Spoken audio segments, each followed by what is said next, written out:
Bonjour, aujourd'hui je vais te montrer comment créer un objet personnalisé dans Salesforce.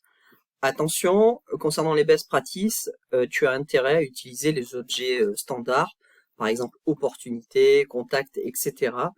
Et de faire tes objets personnalisés qui sont vraiment des besoins spécifiques à ton environnement, ton contexte. Pour créer un objet, on va se rendre dans la configuration ou le setup en anglais qui se trouve ici sur cet écrou, setup. Je vais zoomer un petit peu quand même. Voilà. Setup. Ensuite, on a deux onglets en haut, Home et Object Manager. On va cliquer sur Object Manager et ici, on a le bouton Create qui permet de créer donc ce fameux objet personnalisé. Donc ça, c'est la création standard et là, on peut aussi le créer à partir d'un fichier Excel. On va utiliser la fonction standard. Et on va se mettre dans la situation où en fait je suis une agence immobilière, donc je vais créer un objet qui s'appelle maison. Donc maison, ok, au pluriel avec un S, maison, ok. On peut mettre une description,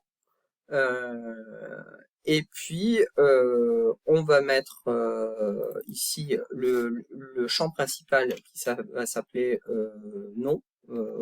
On va appeler ça nom de la maison, nom de la maison, ok, qui est un champ de type texte.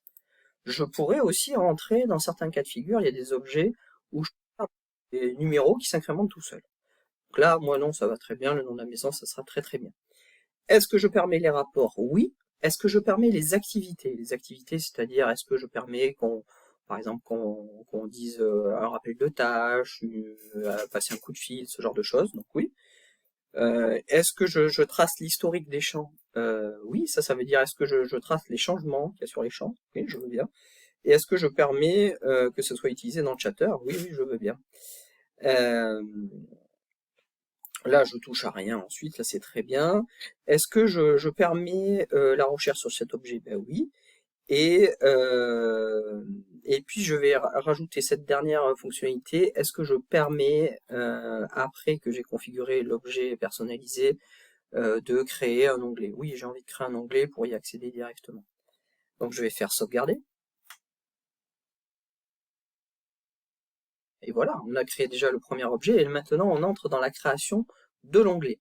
Donc pour cette création d'onglet, je vais choisir une couleur et un logo qu'on va avoir ici. Donc je prends peu importe, je prends n'importe laquelle.